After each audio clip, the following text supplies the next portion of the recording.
Let's go, girls. Welcome to Talk Wealthy to Me. I'm Michelle Taylor, founder of Women in Wealth. From breaking money myths to building wealth and achieving financial freedom, we're here to empower you to create your own path. Talk Wealthy. Now, join the conversation and let's change the way women think and feel about money. Okay, ready?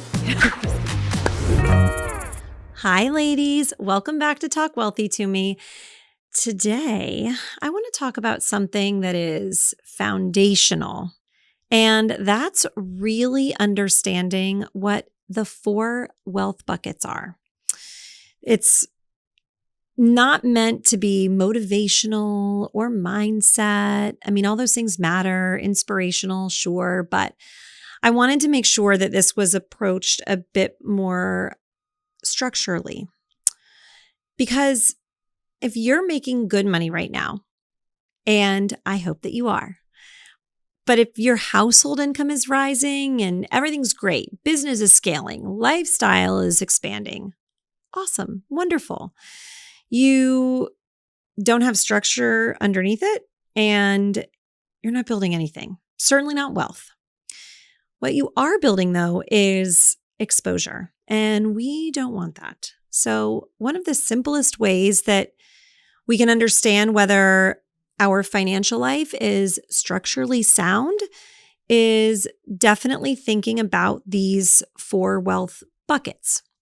I chuckle because my dad always called his different financial silos buckets. And so for the rest of my life, I will too.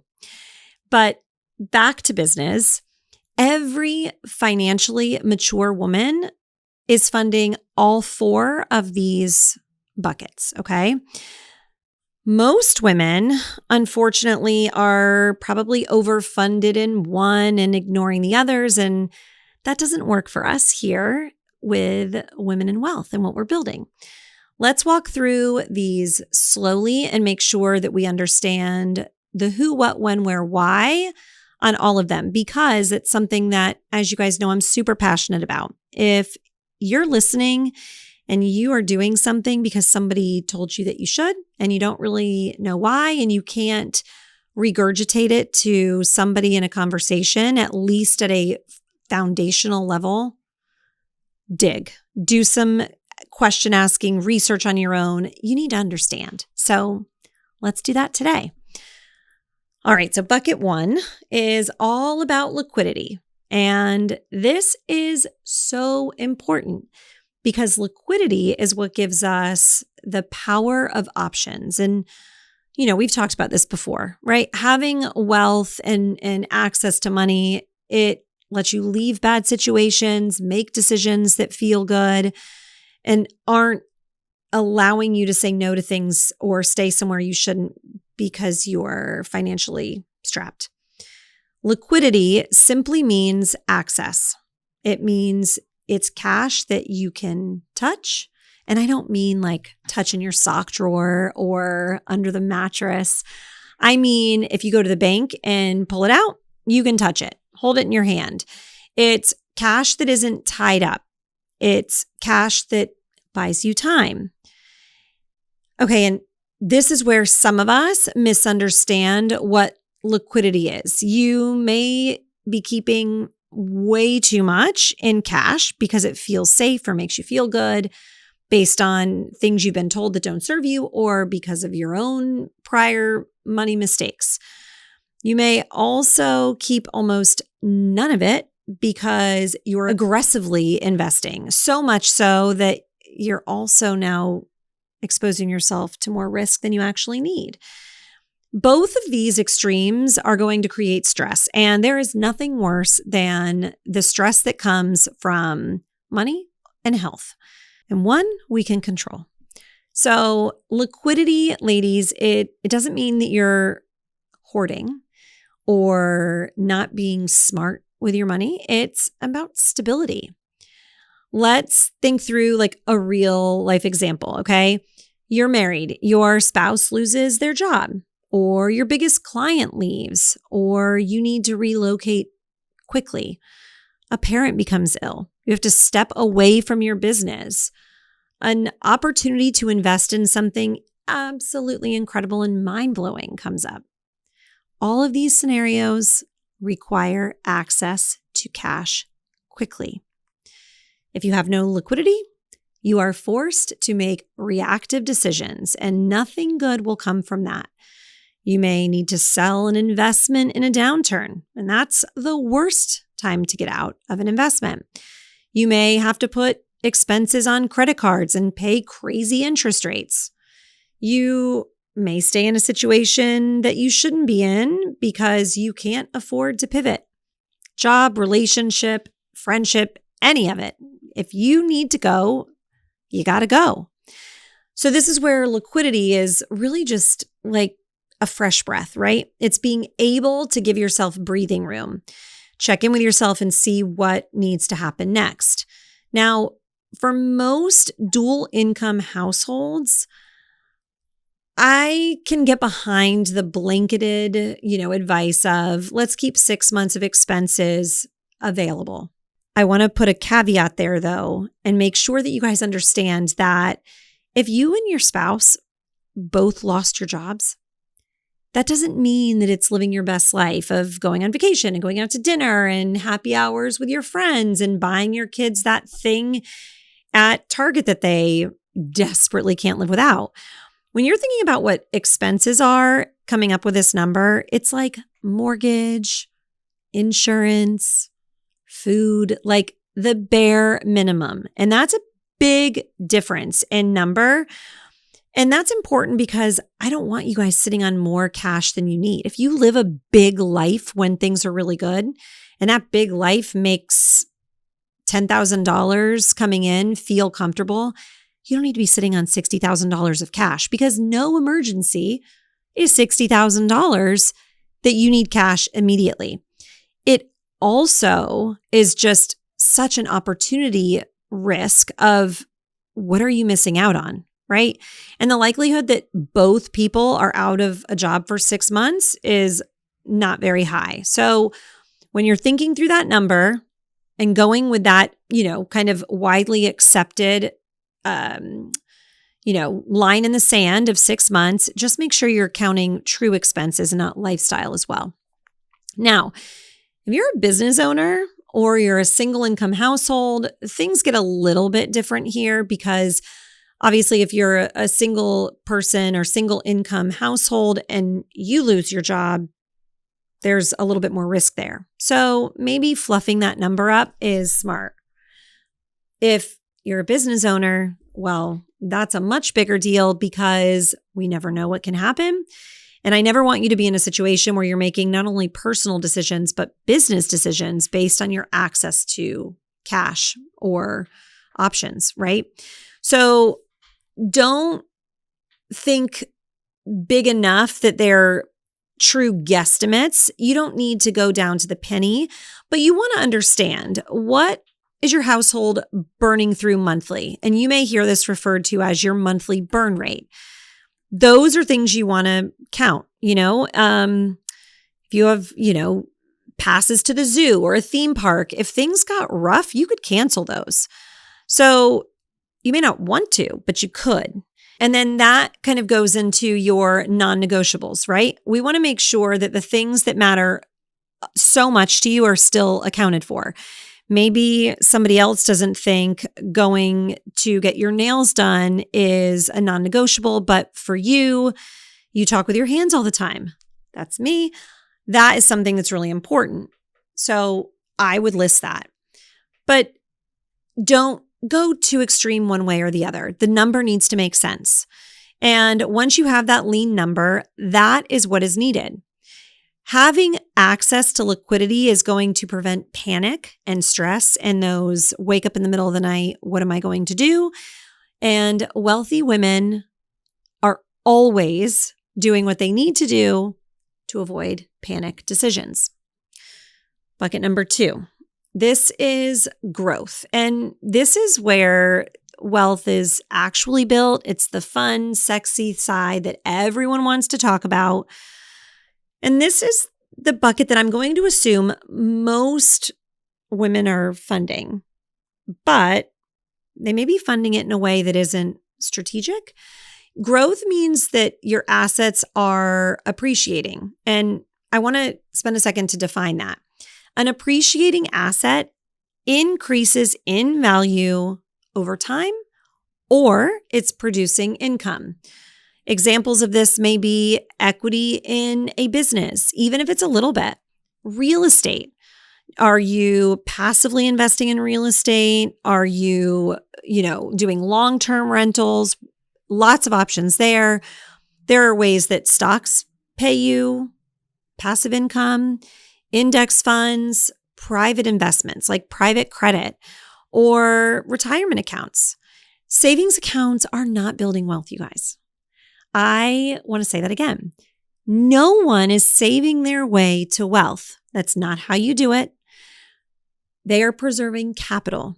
It is essentially like having lighter fluid to pour on a simmering fire. It's going to allow you to go out and do the things, but it's not going to ever make you wealthy. Preserving capital certainly has a role, but it's not compounding your future. And that's where we all want to be. So if you are earning well, but you're not investing consistently, well, you're missing out, ladies. It is the most powerful force in wealth building. Compounding. It is something that Albert Einstein has been quoted saying it's the most powerful force in nature. And it is. And you, I'm sure, have felt at some point in your life the pain of credit card debt when that's compounding for somebody else. But when you switch seats and it's compounding for you, you're going to become addicted. And I see all the time crazy things. I've seen it all, but let's use the example of a woman making $250,000 a year. Now, obviously, that's a great income. Her lifestyle is probably one that we all would love. But usually with higher income, your lifestyle scales and it takes a backseat or a co-pilot seat to income. Probably means she has really nice cars and she's going on vacations and doing the upgrades. But when you look at her balance sheet, there's not much there that's appreciating because high income does not equal wealth. Ownership and appreciation equal wealth. So what you should know is a percentage of your income needs to be invested. I don't care if it's $25. I don't care if it's $25 million. You have got to put your money to work for you, so it's doing so while you sleep.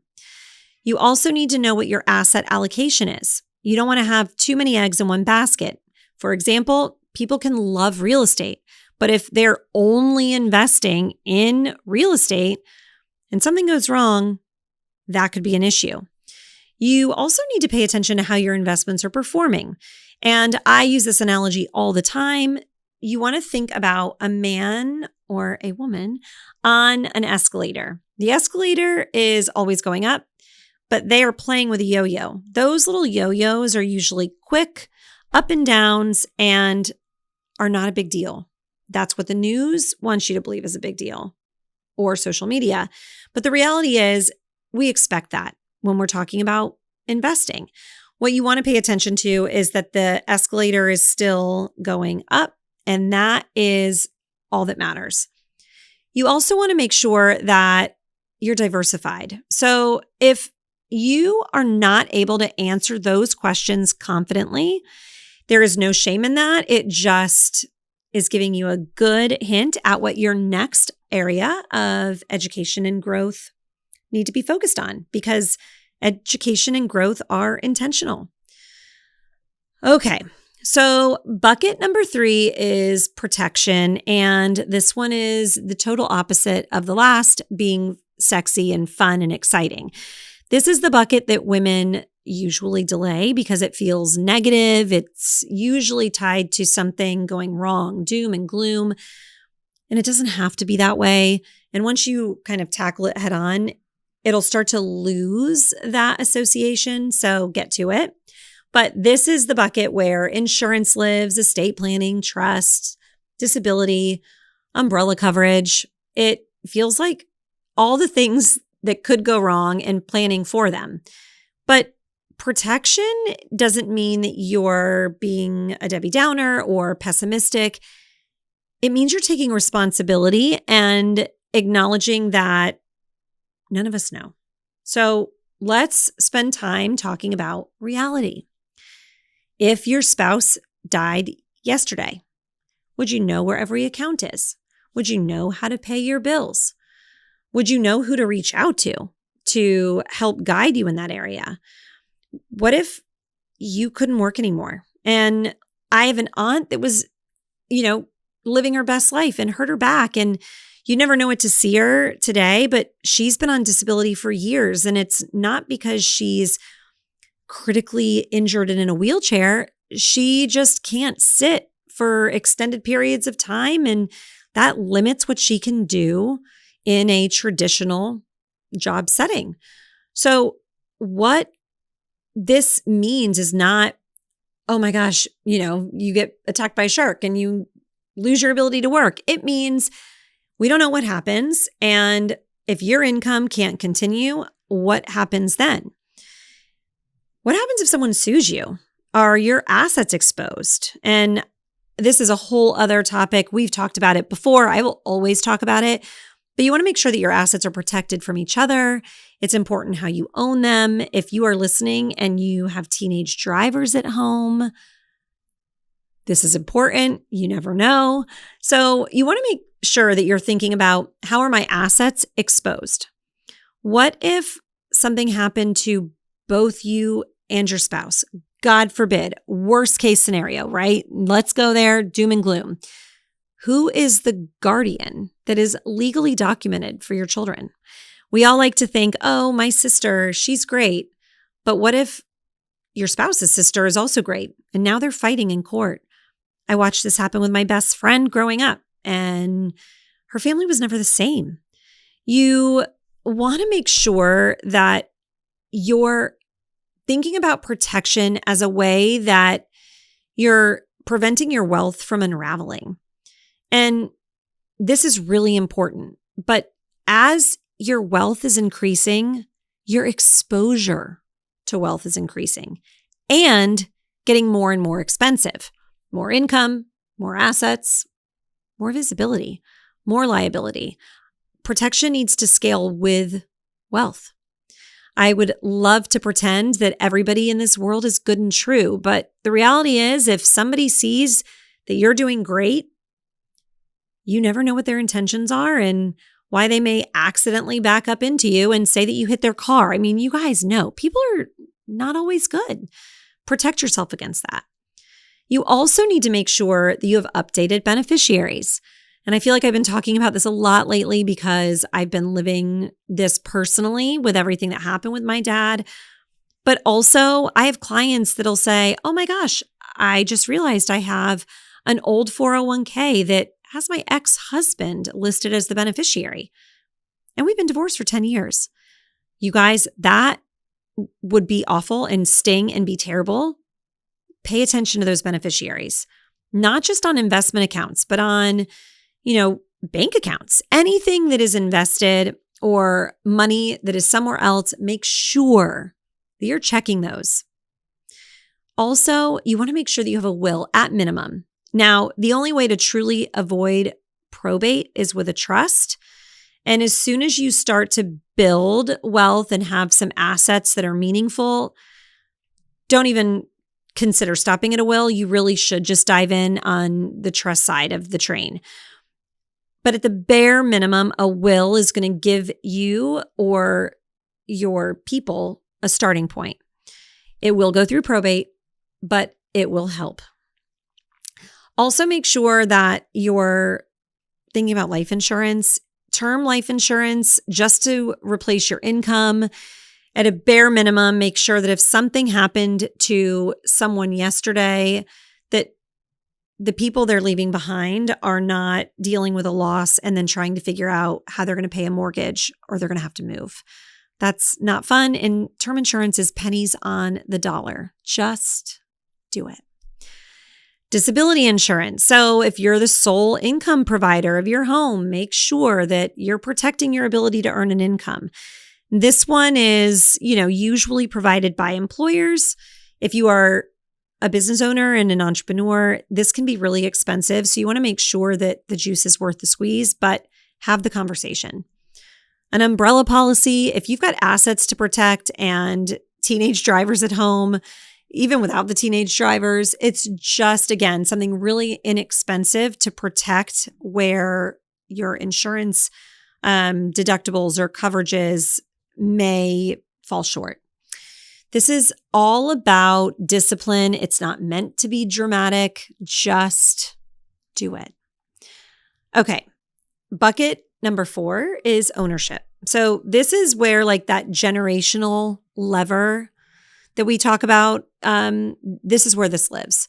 And this is the bucket that separates high earners from people that are building legacies, building wealth, building a story that their grandchildren and great-grandchildren can tell. And it doesn't mean that you're building Rockefeller money. I mean, I hope that you are. I hope we all are. But it can be very simple. It doesn't have to be crazy. So what does ownership look like? Well, it's shares in a business, maybe that you're running, or maybe that you just are an investor in. It's equity compensation. It's rental properties, intellectual property. If you have a trademark or a patent, that lives here. Partnership stakes, assets that can be sold. Really, it's anything that is creating valuation. And with valuation, that creates leverage. So let me make sure I'm saying this really clear. If all of your income depends on you showing up every day, you do not have freedom yet. Ownership creates optionality. It allows your wealth that you're building to transfer. It allows that business to sell. It allows your assets to appreciate. And if you're rising in your career, you should be asking yourself, is there equity opportunities? Are there stock opportunities? Is there ownership potential? Because salary alone will always cap you. And the good news to that, though, is we live in a time like never before where that side hustle or going out and doing something on your own that someone will pay you for in a part-time capacity is at your fingertips. Sit down. If there's something big that you want to have happen, you have a great career, it's never going to turn into ownership. It's never going to turn into equity in that company. Ask yourself what you can do to build something like that, to build something really small. It doesn't need to be huge, but creating passive income is going to change the game. So as you're thinking through all of these things, and if we zoomed out and took a 30,000-foot overview of your financial life, I want you to ask yourself and answer truthfully. Do I have liquidity and do I have enough? Do I have too much? Am I funding growth or just funding a really fancy life? Am I protected from anything? Have I looked at the canoe to see where the potential leaks are and have I plugged them? Am I building ownership? And if one of those buckets are empty, that should be where your focus is. Wealth is not built in one dramatic, amazing move like it sometimes looks like on TV. It is built in structured layers, and not just for the uber wealthy or the ultra high net worth people. Creating legacy and wealth that will continue on and be generational doesn't have to mean hundreds of millions of billions of dollars. It just means that you're being intentional and building something meaningful. And if you're doing that, you need to do it in layers. And structure is ultimately what is going to create confidence. It's going to make the why feel so much more real and something that you can see and touch. So have the conversation, think through it, give yourself those gut checks, and make sure that anything that you can control, you are. Approach it with your spouse or anybody else that is contributing to your household and build the empire. It's so much fun when it's done right and done with intention. With that being said, thank you so much for spending time with me as always, and let's continue to change the way women think and feel about money together.